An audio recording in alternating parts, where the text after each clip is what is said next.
Et déjà, le thème, c'est quelle terre es-tu? Demande ça à ton voisin. Quelle terre es-tu? Quelle terre tu es en fait? Quelle terre? Ah ah. Quelle terre tu es? Et donc, c'est la parabole du semeur. Ce qui est bien dans le royaume des cieux, c'est qu'on est tous des... En fait, à chaque fois que Jésus nous parle, il nous fait toujours penser au fait qu'on est des semeurs.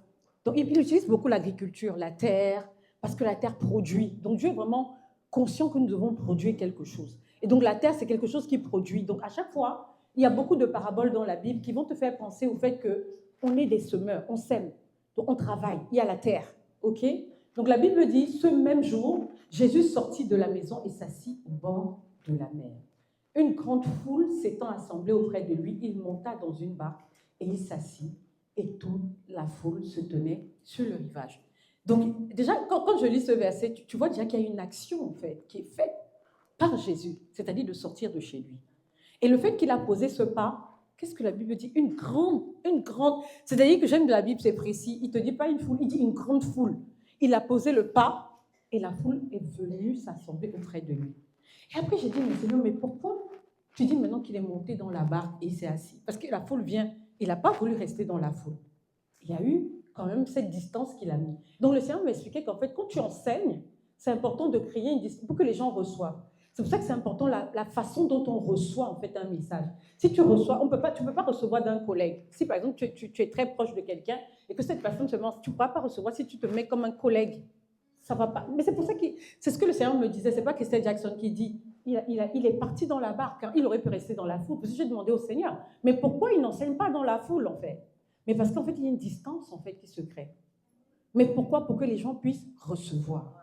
Sinon, on ne reçoit pas d'un collègue. Tu ne peux pas. Si tu regardes la personne, tout dépend du regard que tu as envers la personne qui t'enseigne. Ce n'est pas ton collègue. Vous pouvez rigoler, mais à partir du moment où la personne parle, ce n'est plus la personne, c'est vraiment l'Esprit de Dieu qui commence à conduire toutes choses. Et vraiment, je prie que Dieu nous donne cette révélation. Amen. Donc, c'est très important. C'était juste pour vous parler de ça. Ça, c'est vraiment pour planter le décor. La Bible dit que donc toute la foule se tenait sur le rivage et lui, il était dans la barque. Pour vous monter déjà la séparation, pour qu'il puisse bien recevoir. Et il dit, il a parlé en parabole sur beaucoup de choses. Donc ça veut dire que le royaume des cieux, c'est un royaume mystérieux. C'est composé de mystères. C'est-à-dire que si c'était simple à comprendre, il n'allait pas parler en parabole. Pourquoi? Parce que j'ai aussi dit, mais pourquoi tu complexifies? Mais parce qu'en fait, quand tu as reçu quelque chose facilement, tu as tendance à le mépriser. C'est ce que le Seigneur me disait. Mais quand tu as cherché, tu as creusé, tu es allé dans la présence de Dieu. Quand tu as trouvé ce que tu cherchais, en fait, la Bible dit que c'est comme quelqu'un, un marchand qui a vendu tout. C'est-à-dire que tu as trouvé une pelle de valeur, tu as tout vendu pour acquérir ça. Et c'est un peu comme ça la connaissance. Même quand tu cherches Dieu, pourquoi même Dieu a choisi de ne pas se montrer? En fait, non, mais tu t'es déjà posé cette question. Pourquoi il a choisi de jamais se montrer? Il y a un mystère, en fait, à entretenir pour que les gens puissent bien recevoir. Donc, c'est très important. Il parle en parabole pour que tu ailles chercher. Parce que sinon, c'est trop simple. Tu vas négliger, en fait. Et toi-même, tu as un travail à faire pour aller comprendre, aller au-delà. La différence entre une personne ordinaire et une personne extraordinaire, c'est 5 mots, les lettres là. Extra. 5. Donc, toutes les personnes qui veulent aller plus loin doivent faire quelque chose d'extra par rapport aux autres. Moi, ça a toujours été une philosophie, même au travail. On me demande un travail, je dis qu'est-ce que je peux faire d'extra pour alléger la vie des gens par rapport aux autres. Si tu veux mener la même vie que tout le monde, bah, tu fais comme la foule. Si tu veux avoir une vie différente, tu es obligé de t'éloigner de la foule. Amen. Et donc, il continue. Il dit, un semeur sorti pour semer. Un semeur sorti pour semer. OK? Comme il semait, une partie de la semence tomba le long du chemin. Les oiseaux vinrent et la mangèrent. Et donc, on connaît bien cette parabole. Il sort pour semer, donc il y a une partie de la semence, en fait, qui tombe sur le long du chemin. Et le long du chemin, bah, c'est dur. Il n'y a rien, il n'y a pas de tête, donc ça ne peut pas prendre, en fait. Et ça représente les cœurs, en fait, avec lesquels des fois on reçoit. Des fois, le cœur est dur, il n'y a rien. C'est-à-dire, tu peux t'asseoir là, celui qui est là, tout ce que la Bible dit, prenez garde à la façon dont vous entendez. On vous mesurera avec la mesure avec laquelle vous serez servi. Je peux parler là, mais toi, maman Joël, tu comprends d'une façon. Maman Charlotte, tu comprends d'une façon. Pasteur Robert va comprendre d'une façon. C'est-à-dire tout dépend de la façon dont tu as compris. Mais le problème, là où Jésus veut nous emmener, c'est que si ça tombe sur une terre, vous voyez la terre, imagine un peu c'est dur, il n'y a rien. Les oiseaux vont, ça dit tout de suite, le diable vient voler en fait. Donc on a parlé, il n'y a rien qui s'est passé. Parce que le cœur était dur. Donc, qu'est-ce que Jésus veut nous enseigner? On reçoit d'abord avec le cœur. Si ton cœur n'est pas droit, va d'abord prier. Ça ne sert à rien de venir d'écouter. Non, tu pries d'abord. Et puis tu luttes maintenant. Tu dis non, moi je veux comprendre. Je veux vraiment avoir la bonne attitude de cœur pour pouvoir recevoir. Mais il faut se battre. C'est un combat quotidien. Ce n'est pas quelque chose que tu fais. Non, c'est un combat quotidien. Donc c'est pour ça qu'ils disent, c'est tombé le long du chemin, c'était dur. Dur pourquoi le cœur endurci, manque de pardon. Bref. Vous connaissez tout ce qui endurcit souvent nos cœurs. Voilà, c'est pas, ça c'est pour les autres, c'est pas pour ça. Il y a même certains qui vont dire non, ça c'est une parole, c'est pour les pasteurs, moi ça ne me concerne pas. Donc oui, des fois il y a des trucs, tu entends, tu dis que non, ça c'est pas moi. Le cœur est dur, il n'y a plus, non, rien. Donc la parole ne peut même pas produire du fruit. Après maintenant on en veut à Dieu. Mais ça n'a rien à voir, c'est qu'on n'a pas, on a le cœur tellement endurci qu'on ne peut pas. Les problèmes, les soucis de la vie, ça a tellement, on t'a tellement blessé que vraiment tu ne laisses plus aucune place à quelqu'un. Tu as mis les garde-fous partout. Dès que quelqu'un dit A, tu as déjà dit jusqu'à Z. A, B, C, D, où la personne fuit, vous savez, tout est... Voilà. Et une autre partie tomba dans les endroits pierreux, où elle n'avait pas beaucoup de terre. Elle leva aussitôt parce qu'elle ne trouva pas un sol profond.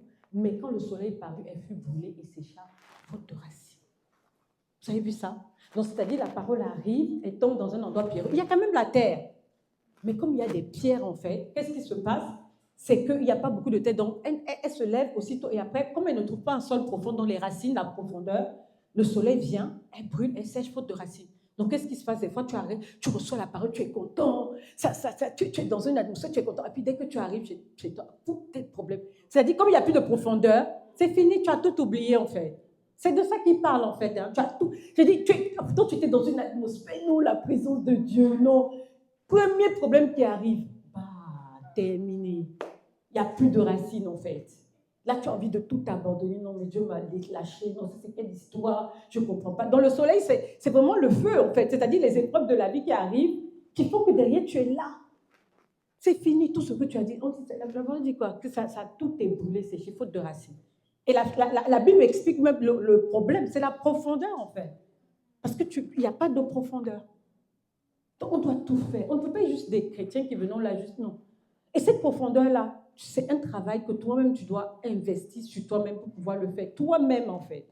Aller creuser, étudier la parole pour avoir des profondeurs. Je ne veux même pas tester. Si je dis peut-être à quelqu'un, si tu as tel problème, tu connais le verset que tu peux utiliser pour vaincre. Je ne veux pas t'embarrasser. Mais tu vois, tu vois un peu, ça c'est quelque chose qu'il faut, c'est un travail qu'il faut faire. Que quand je suis face à cette situation, quel est le verset que je dois mettre? Voilà. Voilà. C'est important. Il faut quand même connaître quelques versets où tu sais que c'est comme ça que ton âme va être encouragée. Par exemple, tu es là, si tu dis tout le temps, oh non, je suis pas bien, je ne me sens pas.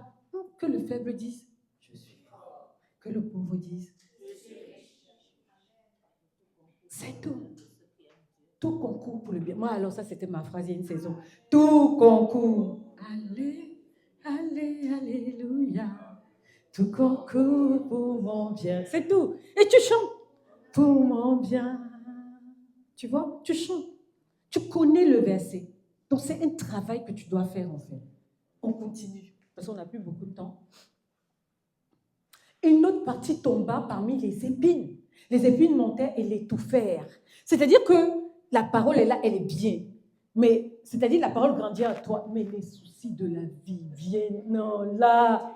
Oh, l'école des enfants. Oui, comment je vais faire? Oh non, mon enfant, non, il a tel problème. Oh non, ma famille, je suis trop persécutée. Non, tu as... C'est tout grandit en même temps. Et tu as l'impression que tout tombe sur toi en même temps, en fait.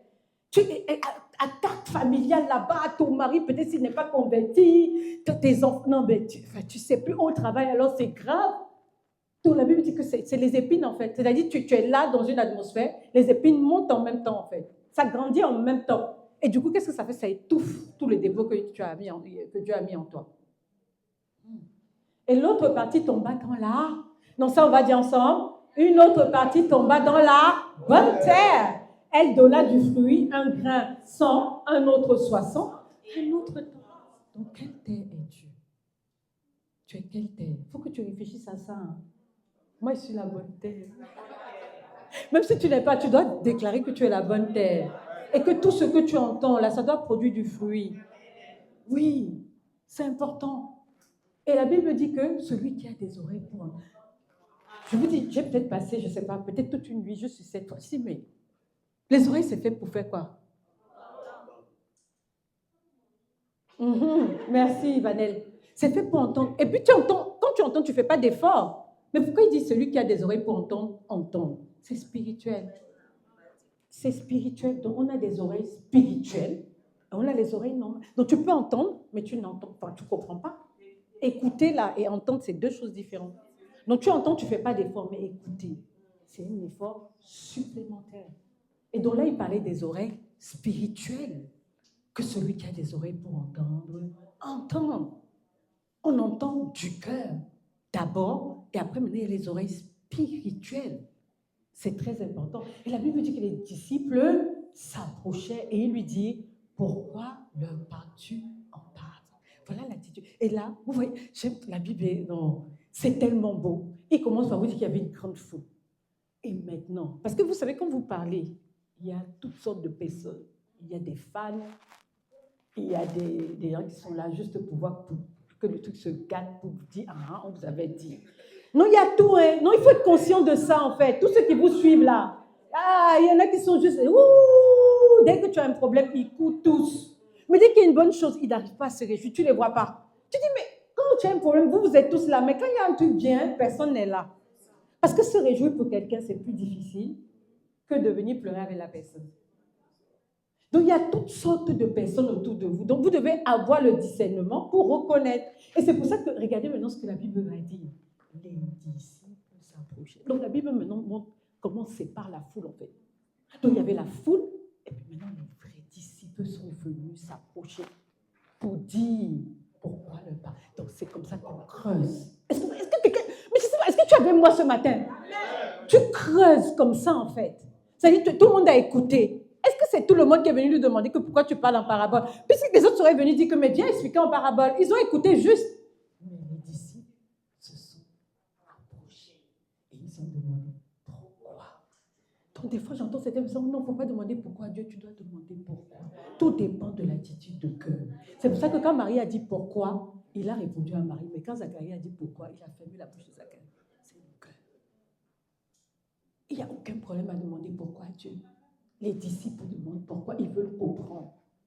Il a dit, pourquoi leur parles-tu en parabole? Et Jésus a répondu. Oh, dis, si tu poses une question à Dieu, il va répondre. Dis à ton voisin, si tu poses une question à Dieu, il va répondre. Oui, il répond toujours. Il répond toujours. Et dit, la Bible dit, Jésus a répondu. Parce qu'il nous a été donné de connaître les mystères du royaume des cieux. Ne leur a pas été donné. Et c'est là où il va donner donc toute la signification, mais qu'aux disciples.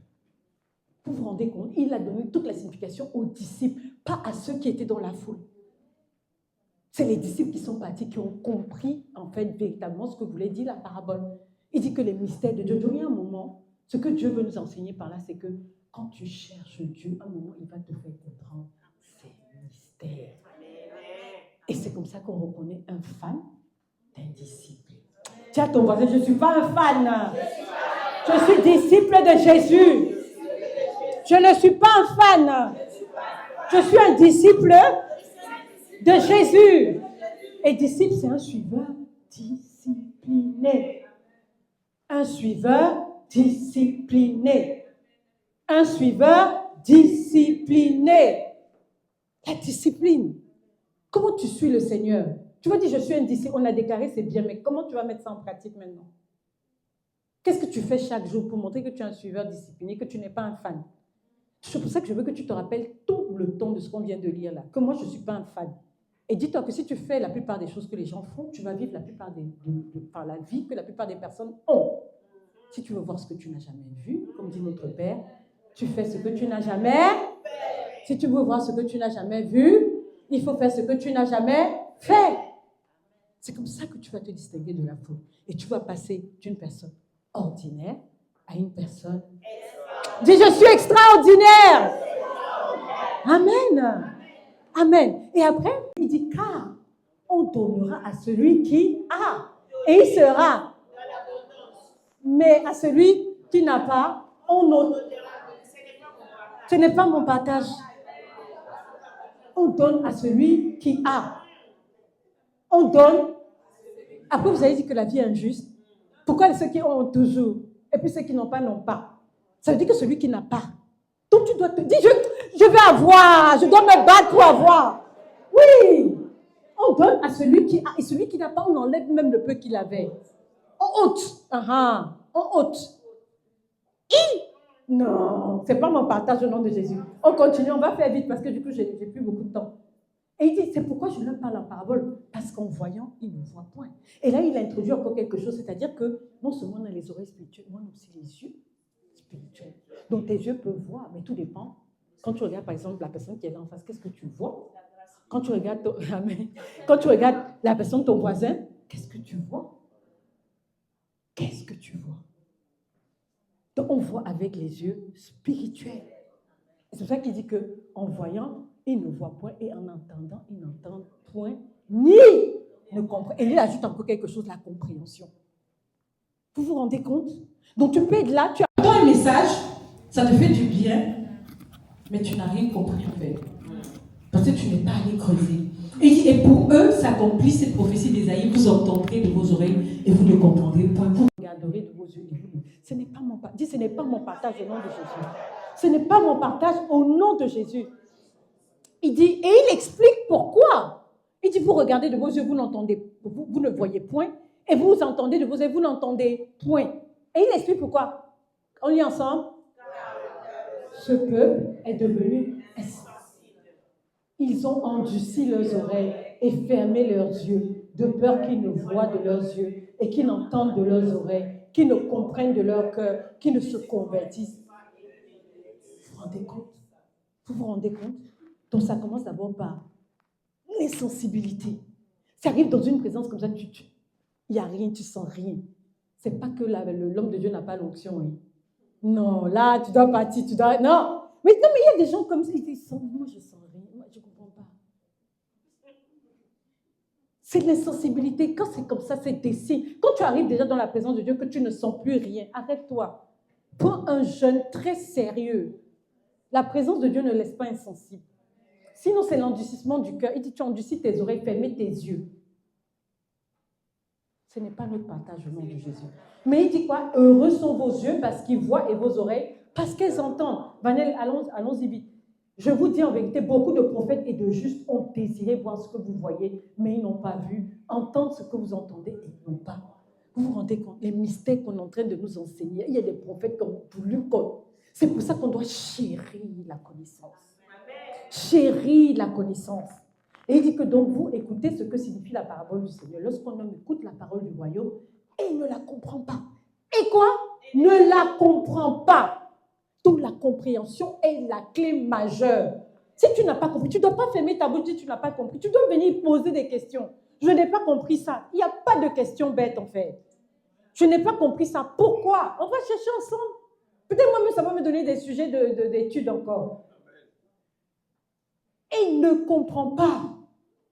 Et il dit quoi? Le malin vient et enlève ce qui a été semé dans son cœur. Et cet homme est celui qui a reçu la semence le long du chemin. Parce que tu n'as pas compris. Donc le voleur vient. On dit le voleur ne vient que pour dérober, égorger et détruire. Donc quand tu ne comprends pas, c'est déjà un facteur pour attirer le voleur dans ta vie. Vous vous rendez compte? Juste la compréhension. Après on continue, il dit, celui qui a reçu la semence dans les endroits pierreux, c'est celui qui entend la parole, la reçoit aussitôt avec joie. Et puis, mais il n'a pas de racine en lui-même. Il manque de persistance. Et donc la Bible introduit encore quelque chose d'intéressant. Persistance. Ça veut dire que nous doit avoir la persistance en fait. C'est pour ça qu'on prie tout le temps pour dire la persévérance. Chaque fois, quand, même dans le baptême, on prie, on dit non, on veut la persévérance. Il dit, dès que survient une tribulation ou une persécution à cause de la parole, il y trouve une occasion. Il y a d'autres personnes qui disent, voilà, je ne peux plus. C'est trop. Ce n'est pas mon partage aussi. Si c'est trop. Vous n'avez pas entendu des personnes qui disent, non, là, c'est trop. C'est trop par rapport à quoi? Et après, il dit, celui qui a reçu la semence parmi les épines, c'est celui qui entend la parole, mais en qui les soucis du siècle, la séduction des richesses étouffent la parole et la rendent infructueuse. Donc, il explique toutes les raisons pour lesquelles notre vie n'est pas productive, en fait. C'est pour ça que j'ai demandé, quelle terre es-tu? voisin. Quelle terre es-tu? Et il dit, celui qui a reçu la semence dans la bonne terre, c'est celui qui entend la parole et... Oh, tu n'as pas... Celui qui entend et la comprend. Qu'est-ce qu'il fait? Il porte du fruit et un grain en donne 100, un autre 60, un autre temps. Même dans le fruit, il y a la classification. Il y a un qui va donner 30, un autre qui va donner 60, un autre qui va donner 100. Donc ça veut dire qu'on peut être tous là, même si on a compris. Mais notre productivité ne sera pas pareille. À des degrés différents. Il y a un autre qui va donner 100. Moi, je suis de 100. Amen. On est des 100. On donne 100. Mais il a donné la formule. C'est quoi? Entendre la parole, la comprendre. Parce que la compréhension a ceci, c'est qu'elle apporte quelque chose qui va te faire passer à l'action, en fait. Quand tu as compris, c'est-à-dire que tu as saisi la révélation, on ne peut plus te l'enlever. Le voleur ne peut plus venir voler. Lève-toi sur tes pieds, on va prier ce matin. On va prier, tu vas dire, Seigneur, je veux entendre et comprendre la parole. Je ne veux pas me limiter seulement à entendre, comprendre, mais je veux porter du fruit. Donc je ferai tout ce qui est nécessaire, chaque parole que j'entendrai. Le docteur a dit qu'aujourd'hui, là, on va rentrer dans les mystères de la profondeur, il va nous enseigner des mystères. Il nous a préparés. Donc tu vas dire ce que je veux entendre ce matin. Je veux entendre et comprendre, mettre en pratique et produire du bon fruit. Et lève ta voix et crie à Dieu pour cela ce matin. Oh papa, nous sommes là rassemblés ce matin. Nous voulons entendre ta parole, mais surtout la comprendre, la mettre en pratique, afin que nous puissions produire du fruit, Seigneur. Du fruit au centuple, au nom de Jésus. Nous voulons entendre, comprendre et surtout mettre en pratique, Seigneur, afin que ton nom puisse être exalté au nom de Jésus-Christ de Nazareth. Que notre vie soit productrice de fruits, et que nous portions du fruit éternel, mon Dieu, mon roi. Au nom de Jésus, nous voulons être cette bonne terre. Nous voulons être cette bonne terre où tu peux semer quelque chose qui va porter du fruit. Nous ne voulons pas être juste là pour être vraiment venir se balader ici. Non, nous voulons vraiment, véritablement produire du fruit. Au nom suprême de Jésus. Amen. Amen. Et amen. Et bon culte.